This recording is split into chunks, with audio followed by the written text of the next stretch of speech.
O Senhor esteja convosco. Ele está no meio de nós. Proclamação do Evangelho de Jesus Cristo, segundo Lucas. Glória a vós, Senhor. Naquele tempo, os discípulos contaram o que tinha acontecido no caminho e como tinham reconhecido Jesus ao partir o pão. Ainda estavam falando quando o próprio Jesus apareceu no meio deles e lhes disse: "A paz esteja convosco."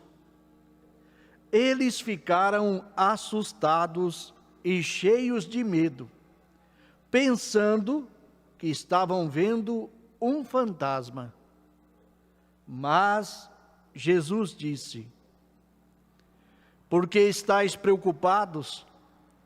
E por que tendes dúvidas no coração?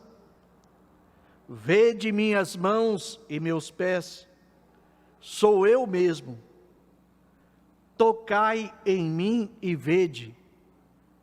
Um fantasma não tem carne nem ossos, como estáis vendo que eu tenho." E dizendo isso, Jesus mostrou-lhes as mãos e os pés. Mas eles ainda não podiam acreditar, porque estavam muito alegres e surpresos. Então Jesus disse: "Tendes aqui alguma coisa para comer?" Deram-lhe um pedaço de peixe assado. Ele o tomou e comeu diante deles. Depois disse-lhes: "São estas coisas que vos falei quando ainda estava convosco. Era preciso que se cumprisse tudo o que está escrito sobre mim, na lei de Moisés, nos profetas e nos salmos." Então Jesus abriu a inteligência dos discípulos para entenderem as Escrituras e lhes disse: "Assim está escrito: o Cristo sofrerá e ressuscitará dos mortos ao terceiro dia, e no seu nome serão anunciados a conversão e o perdão dos pecados a todas as nações, começando por Jerusalém. Vós sereis testemunhas de tudo isso." Palavra da salvação. Glória a vós, Senhor. Que a palavra do Santo Evangelho perdoe sempre os nossos pecados. Amém. Queridos irmãos e irmãs, nós estamos vivenciando a oitava da Páscoa. Nós estamos nesse tempo tão feliz, né, que é o tempo do ressuscitado. Cristo ressuscitou, como disse as Escrituras. O próprio Senhor mesmo fala nesse texto que nós ouvimos do Evangelho, dizendo, quando se apresenta à comunidade, era necessário que tudo isso acontecesse para poder crer na palavra. Então a gente observa que esse tempo é um tempo de graça. A oitava da Páscoa significa 8 dias de festa. No 7º dia Deus descansou, como diz na literatura judaica. Mas Deus também inaugura em Jesus Cristo o 8º dia, sendo o primeiro dia da semana, como essa grandiosidade da presença de Deus, consagrando esta ação. Por isso que nós temos essa alegria que vai culminar até o domingo, onde nós vamos celebrar grandiosamente a festa da Divina Misericórdia, né? A misericórdia de Deus sobre todos nós. A outra ação importante apresentada é reconhecer os fatos. Aqui no texto, nós estamos praticamente ali no finalzinho do encontro que os discípulos de Emaús tiveram. Eles tiveram um encontro com o Senhor e voltaram contentes, porque reconheceram Jesus no partir do pão. E agora eles voltam para a comunidade para anunciar, para contar essa grandeza. E nessa experiência do contar, do contagiar a comunidade, Jesus se apresenta a eles.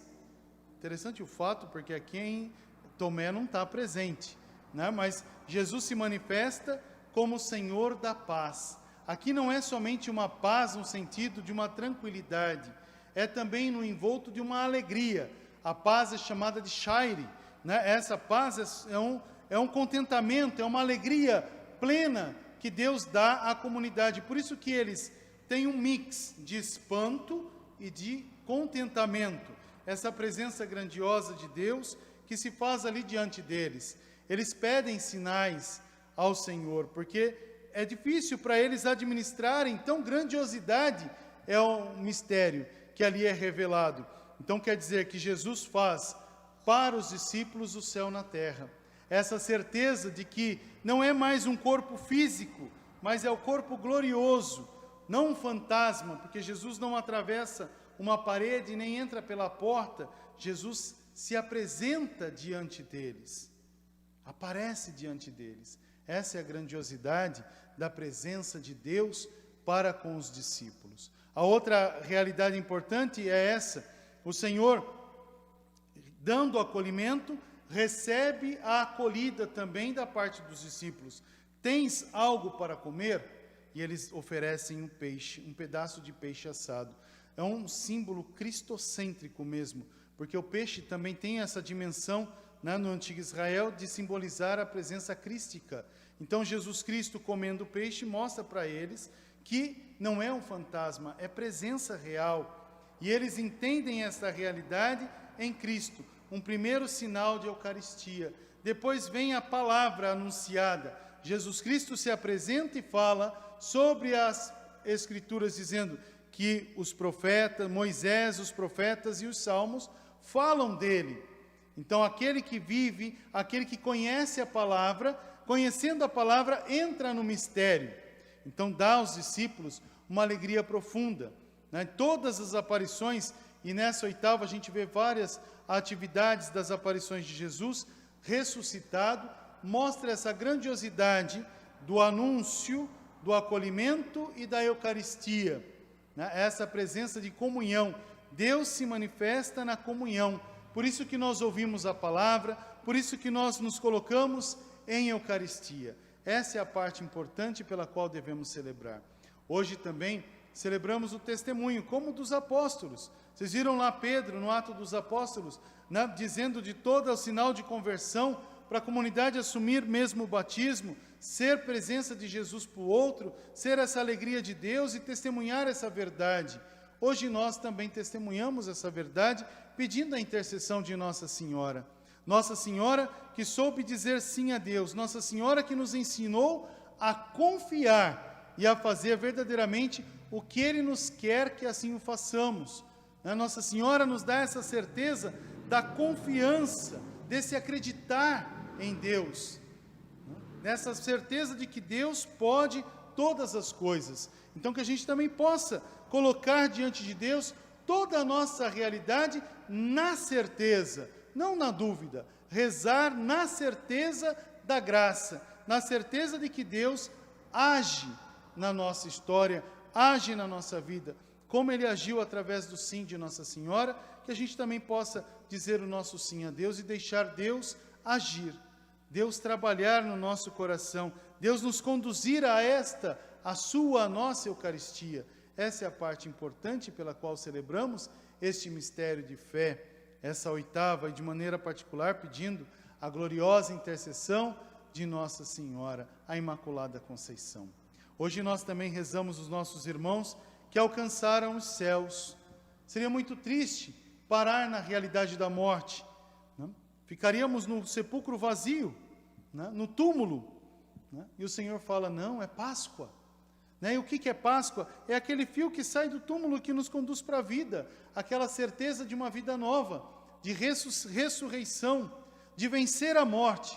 Os nossos irmãos, Dona Imaculada, Dona Odete, seu Cláudio, seu Anielo, eles venceram, guardaram a sua fé, percorreram a sua história. Como diz São Paulo, lá nos Tessalonicenses, caminharam, tiveram forças, lutaram contra sua própria realidade, E para eles é reservada a coroa da vitória, a certeza do céu, né? Céu, lindo céu, é lá que a gente quer morar, né? A gente até, dentro dessa ação, a gente fala, né? Ou seja, leva-me ao céu, Senhor, leva-me aos céus. E o céu e a Eucaristia viveram dessa palavra, viveram da Eucaristia, para eles hoje é reservada a coroa da vitória. E a nós que aqui ficamos, nós temos que ter essa coragem, essa força de continuar militando nesse mistério de fé, nos apoiando nessa palavra, nos vivendo dessa Eucaristia, buscando as orações, o exemplo, como Maria Santíssima, de não desanimar. Não podemos esmorecer, porque o Senhor é a nossa força. E os nossos irmãos, eles estão diante de Deus, estão vivos, apenas no outro lugar, na eternidade. Venceram a barreira da morte. Para eles é a glória e a vida. Então o Senhor, que é ressuscitado, ressuscite na sua graça estes nossos irmãos. Traga esses irmãos para si, Senhor, para que eles possam gozar da eternidade, na feliz eternidade concedida a eles. Que um dia também nós, se caminharmos nessa prontidão, amarmos o Senhor pela sua palavra e pela Eucaristia, também o encontraremos. Seremos todos felizes. Os nossos irmãos estão felizes em Deus. É festa no céu. Alcançaram a plenitude da graça, né? São transportados no ombro do bom pastor e merecem gozar a alegria eterna, né? A morte não tem lugar para eles. Eles venceram a morte e para eles hoje é a celebração da vitória, né? A nossa vitória em Cristo. Com certeza, o que fica conosco é a saudade do céu, é a saudade de um tempo. Mas a saudade do tempo, né, ela vai ser curada nessa palavra, nessa Eucaristia. Ela é curada.